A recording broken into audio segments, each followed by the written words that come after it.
Friends, జానుకి సూర్య విషయంలో అలాగే సూర్య మామయ్య చేసిన విషయం, తన అక్క అలాగే బావ అంటే మురళి నందుని చంపుతున్నాడన్న విషయం మొత్తం తుఫాన్ ద్వారా తెలిసిందే.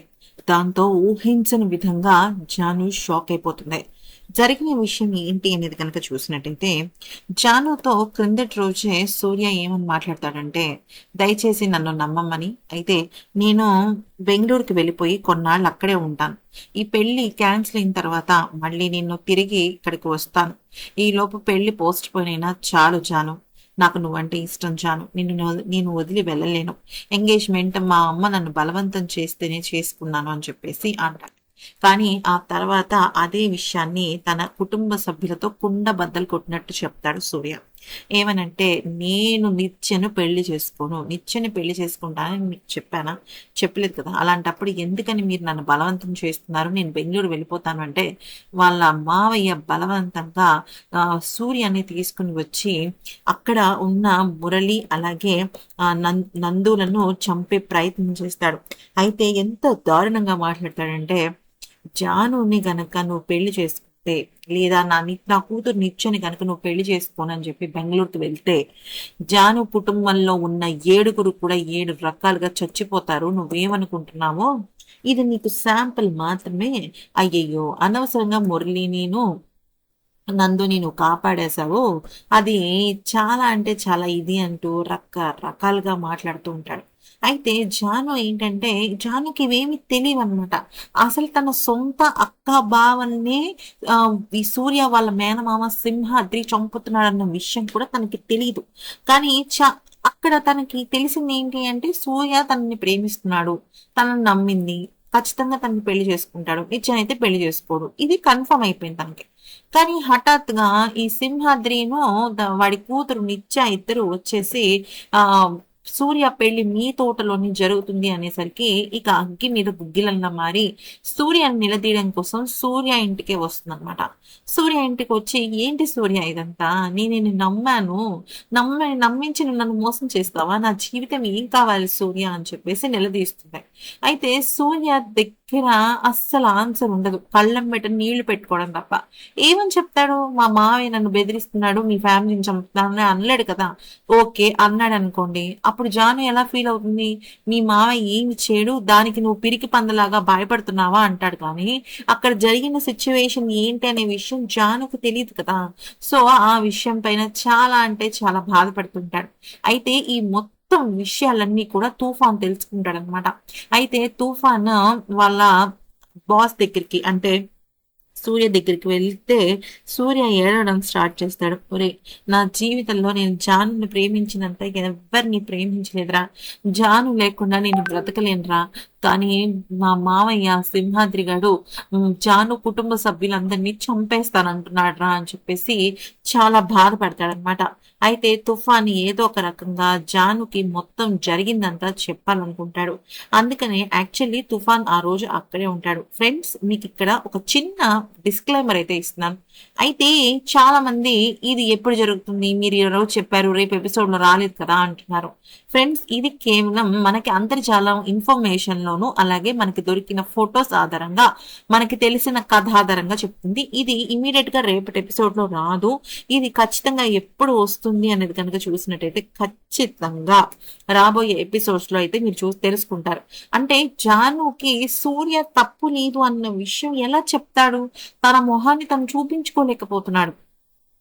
సూర్య ఏంటంటే, జాను దగ్గర ఆల్రెడీ ఎంగేజ్మెంట్ అయిపోయింది అన్నప్పుడు తన దగ్గరికి వెళ్ళి చాలా అంటే చాలా రిక్వెస్ట్ చేసుకుంటాడు. ఇప్పుడు పెళ్లి విషయంలో తను ఏం రిక్వెస్ట్ చేస్తాడు? ఓకే, తను రిక్వెస్ట్ చేసుకుంటాడు. ఏమని రిక్వెస్ట్ చేస్తాడు? జాను, మీ మావయ్య మా మావయ్య మీ ఫ్యామిలీ మెంబర్స్ ని చంపుదాం అనుకుంటున్నాడు.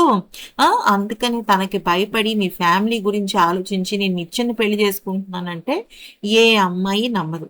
అయితే ఈ రోజు గౌతమిని కూడా కాపాడతాడు కదా సూర్య. అయితే ఇక్కడ జానుకి ఒక కన్ఫ్యూజన్ క్రియేట్ అయిపోతుంది. ఒక పక్కన తన ఫ్యామిలీ గురించి ఇంతలాగా కేర్ తీసుకుంటూనే, మరోవైపు ఎందుకని తన నిత్యం పెళ్లి చేసుకుంటున్నాడు అనే విషయం పైన క్లారిటీ ఉండదు. ఒకవేళ ఎంగేజ్మెంట్ తర్వాత ఏం మాట్లాడకుండా తను వదిలేశాడు అనుకోండి, సరే ఇంకా ఏదో అనుకునేది. కానీ మధ్యలో వచ్చి నేను నిన్ను తప్ప నేను ఎవరిని చేసుకోను, నువ్వే నా ప్రాణం అని గట్టిగా హక్ చేసేసుకొని మరీ చెప్పినప్పుడు మళ్ళీ ఒక్కరోజు తిరగకుండానే నిశ్చితో పెళ్లి కన్ఫర్మ్ అయింది, నేను ఇప్పుడు ఏమీ మాట్లాడలేను అంటే ఖచ్చితంగా జాన్వే కాదు, అక్కడ ఏ అమ్మాయి ఉన్నా సరే చాలా బాధపడుతుంది. అయితే ఇదంతా కూడా తూఫాన్‌కి చెప్పుకొని ఏడిస్తే, తూఫాన్ ఏం చేస్తాడంటే, జానుకి ఎలాగైనా సరే ఈ విషయం చెప్పాలి అని అనుకుంటాడు. అనుకుని సూర్య తప్పు లేదని, ఈ ఈ గండ నుంచి మీరే ఎలా అయినా బయట పడేయాలి. అంటే ఇప్పుడు జాను ఫ్యామిలీకే కదా రిస్క్. సో జాను ఫ్యామిలీని చంపేస్తాను అన్నప్పుడు ఖచ్చితంగా జానువే కదా దానికి ఏదో ఒక డెసిషన్ తీసుకోవాలి. అందుకని తూఫాన్ ఏం చేశాడంటే తన దగ్గర ఉన్న వీడియో క్లిప్స్ ఆధారంగా జాను దగ్గరికి వెళ్ళి, మీరు మా బాబు గారిని చాలా అపార్థం చేసుకుంటున్నారమ్మా, అసలు ఏం జరిగిందంటే ఆ రోజు మీ అన్నయ్య మీ మీ అక్క బావల అంటే నందు అలాగే మురళి గారికి యాక్సిడెంట్ అయింది కదా, ఆ యాక్సిడెంట్ చేయించింది ఎవరో కాదమ్మా, సింహాద్రి గారు. మీకు ఆ విషయము సూర్య గారే చెప్పుకున్నారు. అంతే కదమ్మా, సూర్య గనక నిత్య గారిని పెళ్లి చేసుకోకపోతే మిమ్మల్ని ఏ మాత్రం తన దగ్గరికి తీసినా కూడా మీ ఫ్యామిలీ మొత్తాన్ని చంపేస్తానని బెదిరించాడు. సూర్యబాబు గారు చాలా అంటే చాలా పోరాడుతున్నారమ్మా, కానీ అది జరగలేదు.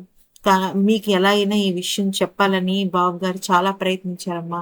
ఇప్పుడు ఈ విషయం మీరు తెలుసుకున్న తర్వాత మీరు సింహాద్రికి దూరంగా ఉండమని, దయచేసి కొన్నాళ్ల పాటు సింహాద్రి జోలికి వెళ్ళొద్దని మిమ్మల్ని హెచ్చరించాడమ్మా అనగానే జాను షాక్ అయిపోతుంది అనమాట. అంటే ఇంత జరుగుతుందని తెలీదు. ఆ రోజు నందునీను మురళికి యాక్సిడెంట్ కావాలని చేపించాడనే విషయం కూడా తెలియదు అనమాట. ఇదంతా కూడా తుఫాన్ విత్ ఫొటోస్ చూపించేసరికి ఇక షాక్ అయిపోతుంది జాను. అయితే సూర్య తప్పు లేదన్న విషయం తెలుసుకుని ఎలాగైనా సరే సూర్య నిత్యల పెళ్లి ఆప్ చేయాలని అనుకుంటుంది అనమాట. కానీ తన చేతుల్లో ఉన్న మార్గాల కోసం తను వెతుకుతూ ఉంటుంది. ఈ విషయాన్ని మురళికి అలాగే నందుకి కూడా చెప్తుంది అనమాట. ఎందుకనంటే ఇప్పుడు వాళ్ళకి చెప్పలేదనుకోండి, కానీ వాళ్ళ అమ్మగారికి చెప్పదు. అంటే జాను వాళ్ళ అమ్మగారికి చెప్పదు. ఎందుకు, ఆవిడ ఊరికే కంగారు పడతారు. సో ఏం చేస్తుందంటే నందుకిను మురళికి చెప్తుంది అనమాట. చెప్పి ఇలా జాగ్రత్తగా ఉండాలి మనం, లేకపోతే చాలా ప్రాబ్లం అవుతుంది అని చెప్పేసి చెప్తుంది అనమాట. సో మొత్తానికైతే ఫ్రెండ్స్ జరిగిన విషయం అయితే ఇది. ఇక్కడ జానుకి చాలా పెద్ద సవాల్ ఏంటి అంటే, ఒకటి తన తోటలో ఆ పెళ్లి జరగకూడదు. అంటే మీరు గమనించండి, తను ప్రేమించిన అబ్బాయి వేరే అమ్మాయితో తన తోటలోని అక్రమంగా జరుగుతుంది అంటే అసలు జాను మనసు ఎన్ని ముక్కలైపోయి ఉంటుంది. నాకు తలుచుకుంటేనే చాలా బాధగా అనిపిస్తుంది కదా. ఎలాగైనా సరే ఈ పెళ్లిని ఆపాలి. ఫస్ట్ ఈ పెళ్లిని ఆపాలి అంటే ఏం చేయాలి అన్న ఆలోచనలో పడుతుంది అనమాట. దానికి కావాల్సిన ఫొటోస్ వీడియోస్ అన్నిటినీ తీసుకుంటుంది. తీసుకున్న తర్వాత దానికి ఒక ప్లాన్ అయితే ఆలోచిస్తుంది అనమాట. మనం ఈ ఎపిసోడ్ ని రేపు మనం చెప్పుకుందాము. ఈ వీడియో నచ్చినట్టే మాత్రం జస్ట్ ఒక లైక్ ఇవ్వండి. అలాగే మీరు సీరియల్ ని ఎప్పుడు చూస్తారు అనేది కూడా మాకు కామెంట్ సెక్షన్ లో చెప్పండి. అంటే ఏ టైంకి చూస్తారు, హాట్‌స్టార్ లో చూస్తారా లేకపోతే వేరే ఎక్కడైనా చూస్తారా అనేది కూడా మా కామెంట్ సెక్షన్ లో చెప్పండి. Thank you for watching.